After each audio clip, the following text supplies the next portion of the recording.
Welcome back to the Toffee Blues, your source for all things Everton. I'm Ollie Hayes, and today I'm bringing you a roundup of all the news that's happened today in the world of Everton. So we might as well get straight into it. And today, actually, surprisingly, has been quite a quiet day in terms of takeover news, which is pretty unheard of at the moment. The takeover news has been pretty relentless, but we might as well start with the positives and start with some incoming transfer news. And The Athletic this morning reported that we're very close to re-signing Jack Harrison on loan from Leeds United. I think I want to say on the record now that I think it's a smart move by the club.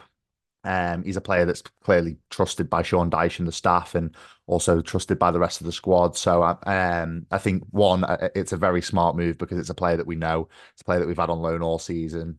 So yeah, I think the fact it's a loan deal, I think, is quite positive. And not a permanent deal. I'm hoping he can offer a bit more than what he did towards the back end of last season. I was probably a little bit critical of Jack Harrison towards the back end of last season in terms of what he offered going forward. But he's a hard-working player. He works very well in a Sean Dyche system. We know that. We've seen that all season. He's quite decent. He can strike the ball quite well. So I think it is a smart move by the club, and it's a player that, as I said before, is trusted by the staff, and it's trusted by the fan base. And moving on to that trust by the fan base, a poll today on the Everton newsfeed on the Toffee Blues Twitter page showed that 78% of you want Jack Harrison to return to the club, with 15% unsure and just 7% not wanting us to re-sign Jack Harrison. I think that's, shows how much he was back last season. It shows how much us Evertonians do back Jack Harrison because, as I said before, 78% of you wanting to return, that's a very, very large majority. So,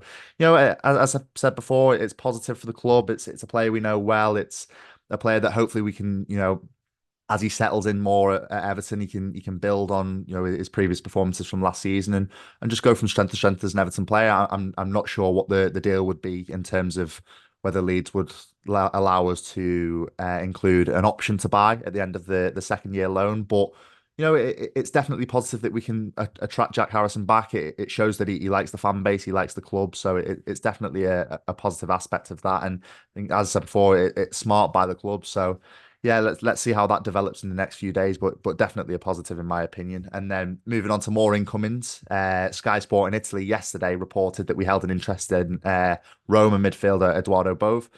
And today that's been confirmed by DiMarzio. He's backed this up by saying that we've made an offer for the midfielder. 22 central midfielder, played 31 games for Roma last season. Could this be a perk of the Freakin takeover? Obviously, as you'll all know from Ellis's video last night with top journalist, an AS Roma journalist, you'll know that there's quite a lot of positives with the Freakin takeover, and it's something definitely to get excited about. Is this potentially a perk of that? Well, it remains to be seen, but it definitely feels like that. And he's a player that's young. He's the right profile of player that we should be looking at. I think with the probably imminent departure of Amadou Onana towards the back end of June. It's a player, it's an area of the pitch that we're clearly looking to strengthen. So, as I said before, it seems to be that the right profile of player, young, definitely with a high potential, a high ceiling. Quite a technical player. I think he got 2 assists in Serie A last season, so he can put a pass together, and he can play a pass. So I think that's definitely a positive. And another midfielder on our radar. It came out yesterday. I know it's probably old news by now. Transfer news comes so thick and fast, doesn't it? But Tim Arogbanam from Aston Villa. It was reported yesterday by the Athletic that we are advancing in talks for him. Again, that's another one that's positive. A young player. He only played 150 odd minutes last season for Aston Villa, so in a team that did get top four, a young player like that getting that amount of minutes, I do think is a positive. It shows that there's definitely a player in there. And I've read some things from Aston Villa fans on Twitter in the last 24 hours that show that there definitely is a player in there.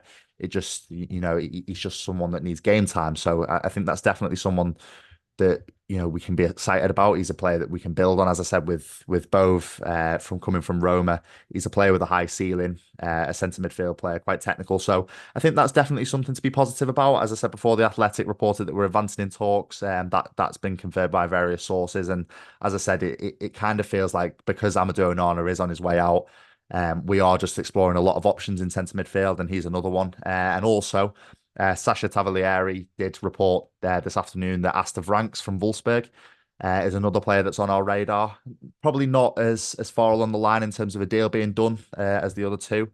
But he's a player that we like. He's a defensive midfielder. I don't know, Football Manager fans will know all about him. He's definitely a player that's been on on the radar of a lot of Football Manager fans. So he's a decent player. He's got some good clubs sniffing around him. He's got Fiorentina and Napoli sniffing around him. So as I said before, he's a player that we like. He's a player that we've got our eye on, as reported by Sasha Tavolieri. So it'd be interesting to see how that develops in the next couple of weeks or so. Will we throw in a bid? It remains to be seen. But he is an honours fellow countryman with Belgium, of course. They're both at the Euros together. So maybe Amadou Onana, before he leaves Everton, he might put in a good word and send Asta ranks our way. But that's definitely potential in the next few days to develop. But and finally, there's one more incoming, which is a little bit more under the radar. It's probably a player that would go into our academy.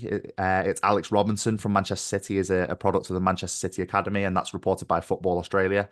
It's clear to see that Thelwell does have a strategy with these kind of players, doesn't he? He's tapping into academies around the Premier League just to try and unearth some gems.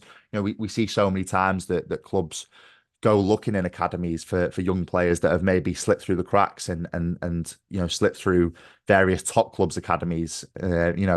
One man's dirt is another man's diamond. So I think that's definitely something that we can be looking at. And it's clear to see that Thelwell has adopted that strategy of maybe unearthing some diamonds of, top clubs that have maybe slipped through the cracks. So I think that's positive to see. We are battling with Portsmouth for the signature, and no disrespect for Portsmouth. I think, Everton does pose a little bit more of a positive, a little bit more promising opportunity for this lad. But as I said before, that's one that we are chasing. It's one that we are, in the mix for. So it'll be interesting to see how that develops in the next few days. And I did want to keep this all positive for now. I did want to keep it all in terms of incomings, but there has been more Jared Branthwaite news this afternoon.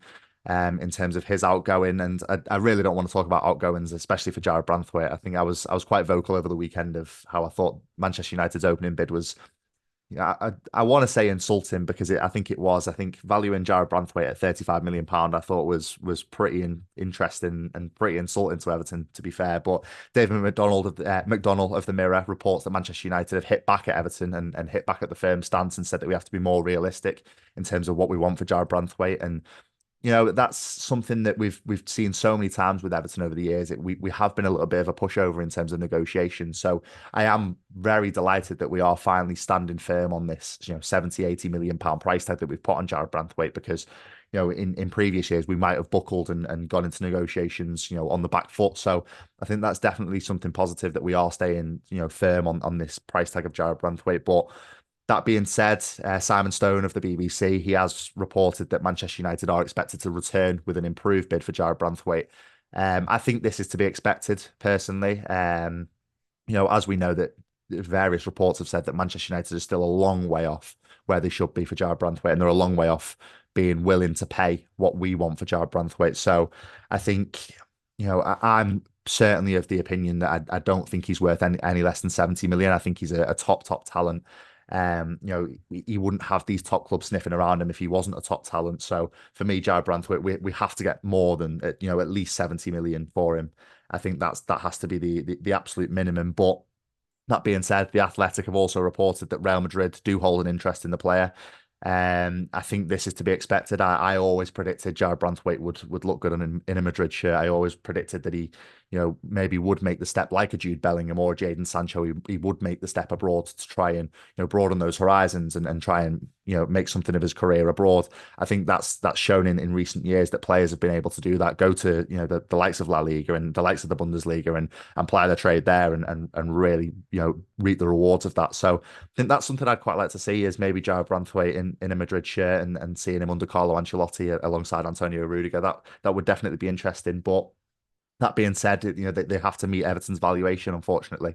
And as I said before, I'm much of the opinion that Jared Branthwaite is worth 70 million pounds. So it will be interesting to see how this saga unfolds, and interesting to see if any decisions are made before the end of the month, the end of June, which is when the FFP year finishes. So I think it will be interesting in the coming weeks to see what happens with that. But that is all for today. That's all for the news for today. It's been a relatively quiet day in terms of takeover news, but definitely a day which is positive in terms of incomings. There's been a few developments with Jack Harrison, obviously, and a few developments in centre midfield. So there's definitely positive to take for this Blues. But that being said, let's just see how this Jared Branthwaite saga unfolds in the next few days. But that is all from me today. Make sure you like, comment, and subscribe. Let me know your thoughts on the various transfer incomings and outgoings. But that is all from me. I'll speak to you soon.